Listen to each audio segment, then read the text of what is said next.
Saudações, colegas, docente. Chamo-me Luana Angélico Manhinque, estudante do Instituto Superior de Ciências e Tecnologia de Moçambique, PUC-STEM, atualmente na Escola Superior de Economia e Gestão de Negócios, licenciando-me em Contabilidade e Auditoria. E hoje irei apresentar um trabalho adequado ao âmbito da cadeira de Contabilidade Financeira 2, que fala sobre a norma contabilística de relato financeiro 1, que é a apresentação das demonstrações financeiras. O meu trabalho está estruturado da seguinte maneira. Na primeira parte iremos falar sobre o objetivo, na segunda parte iremos falar sobre o âmbito, na terceira parte da estrutura e na última parte irei apresentar as demonstrações financeiras. Então, vamos à primeira parte. O objetivo desta norma. Esta norma tem como objetivo proporcionar informações sobre a posição financeira, desempenho financeiro e fluxos de caixa que uma entidade possui e seja útil a um conjunto alargado de utilizadores quando tomam decisões econômicas.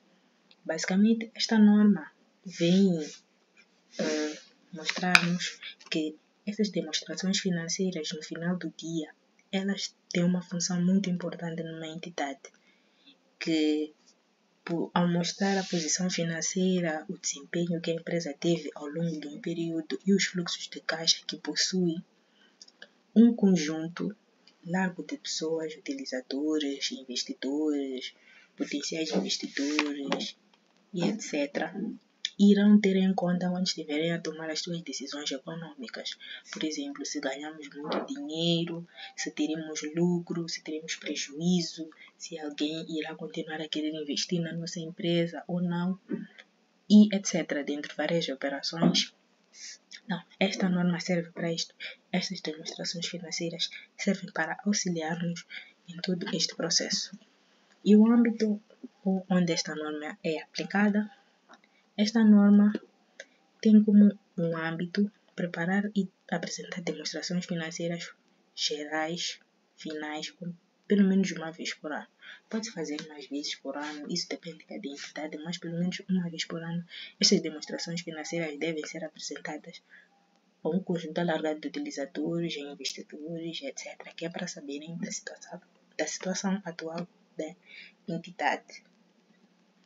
E também temos aqui um porém, uma nota B, que esta norma não é aplicável às demonstrações financeiras da norma contabilística de relato financeiro 8, que é relato financeiro intercalar. Esta norma tem a sua própria maneira de ser apresentada, que não engloba esta maneira que apresentamos aqui nesta norma.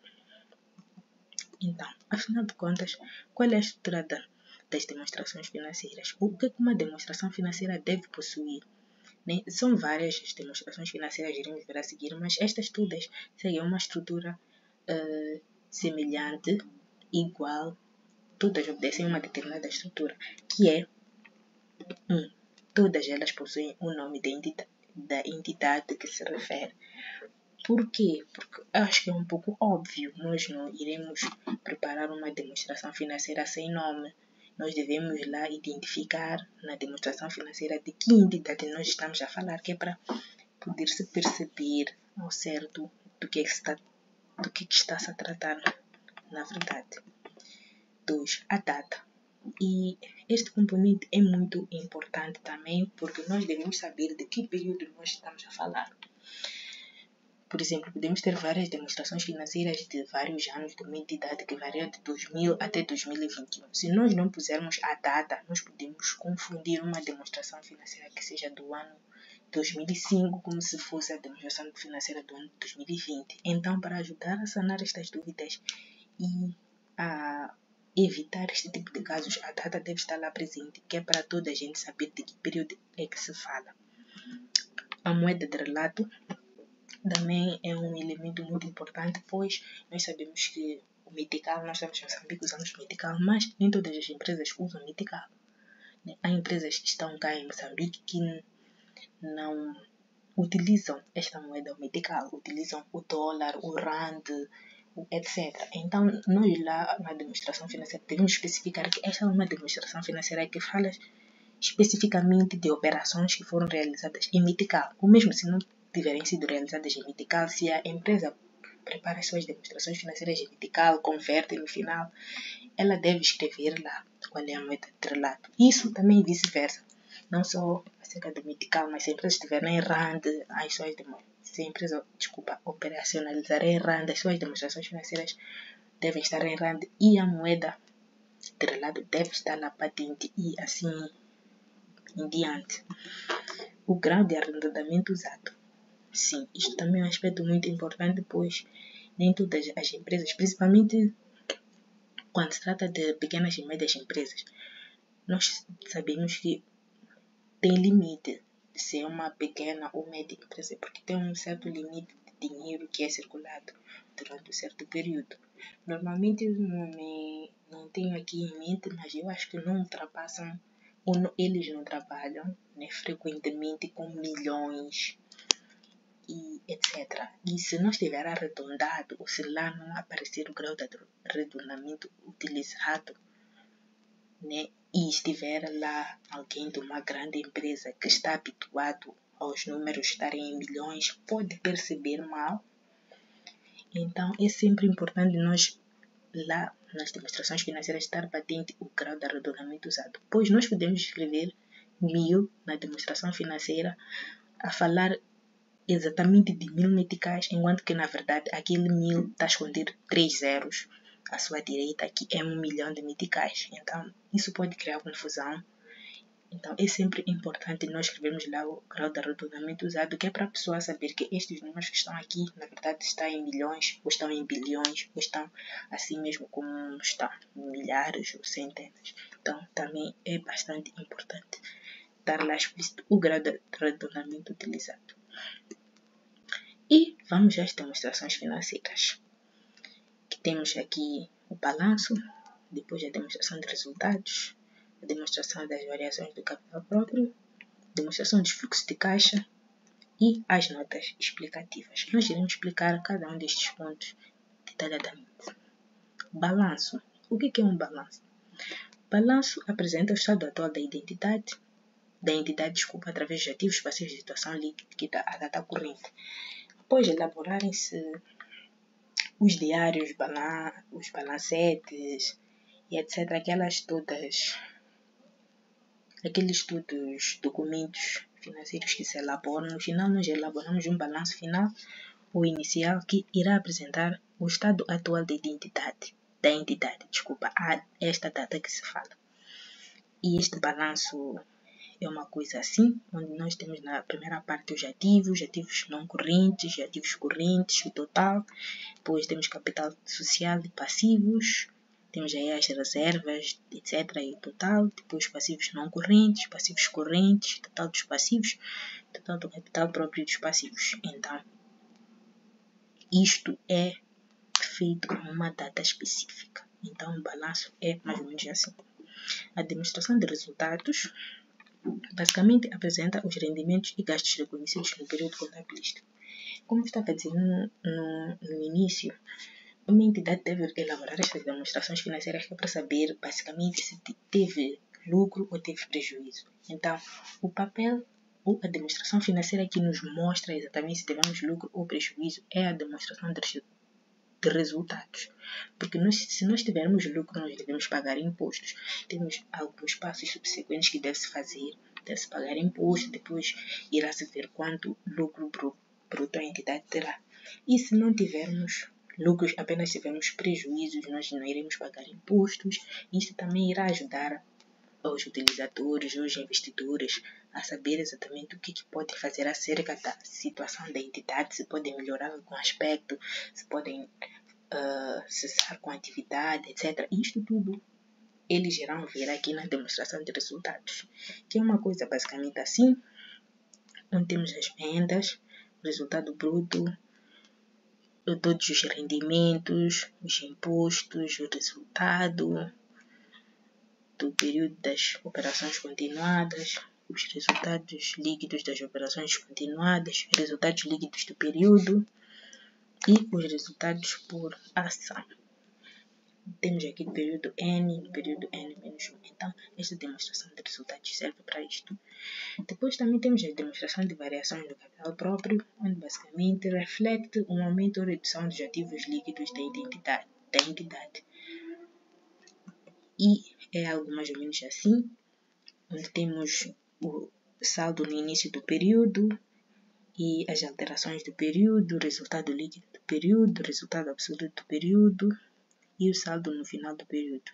Este documento irá nos mostrar como é que o capital próprio desta entidade variou ao longo do período ou ao longo do ano.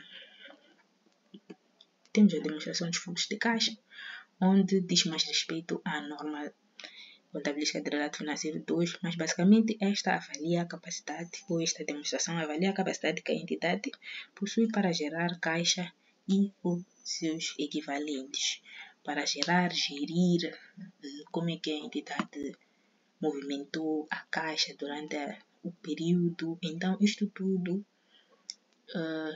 é mostrado na demonstração dos fluxos de caixa, que é uma coisa mais ou menos assim, onde temos, eu sei que está em letras um pouco pequenas, porque é um documento um pouco grande, mas é basicamente isto, onde na primeira parte temos os fluxos de caixa das atividades operacionais e caixa líquida gerada. Depois temos os fluxos de caixa das atividades de investimento e a sua caixa líquida gerada, e os fluxos de caixa das atividades de financiamento e a caixa líquida nas atividades de financiamento.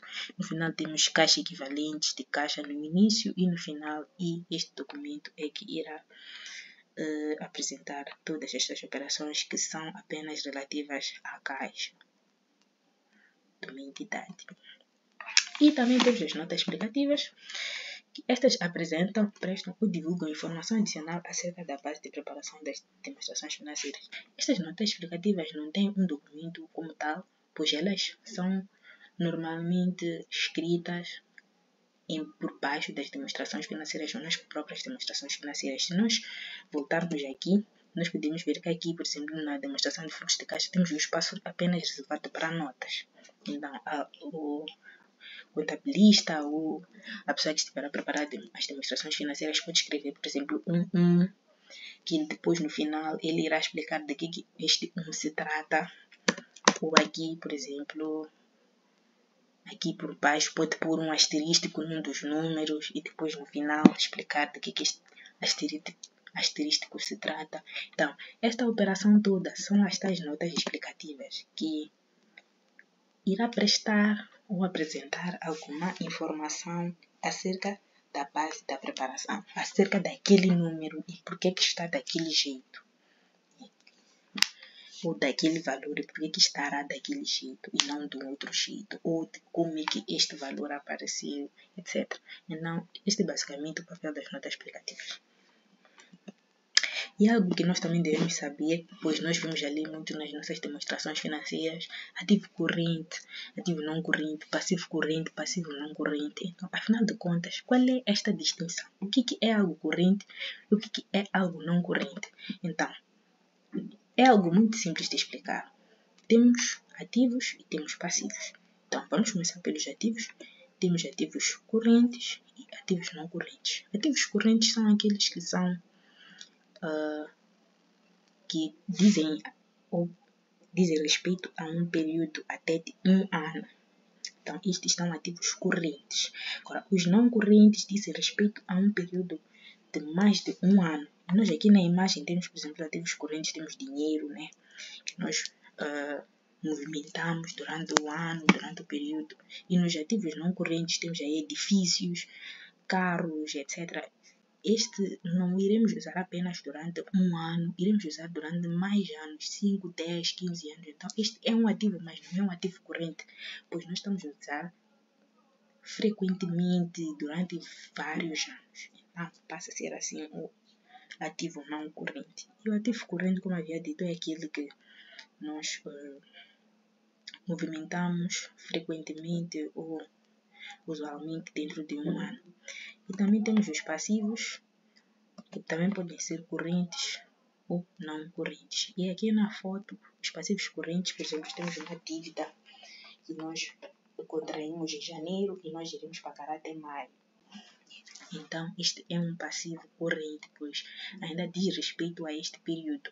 Agora, se tivermos uma dívida que contraímos em janeiro e apenas iremos pagar em maio do próximo ano ou do próximo período, este deixa de ser um ativo corrente e passa a ser um ativo não corrente, pois já leva além do tempo estipulado, vai além deste período, passa para um outro período ou irá se pagar num outro período. E pelo facto de não dizer respeito ao período que foi contraída esta dívida, passa a ser um passivo não corrente. Então, esta é a distinção entre estes dois. E chegamos ao final da minha apresentação. Obrigada pela atenção dispensada. Esteja à vontade para apresentar dúvidas, comentários e ou críticas. Temos aqui a nossa bibliografia. Muito obrigada.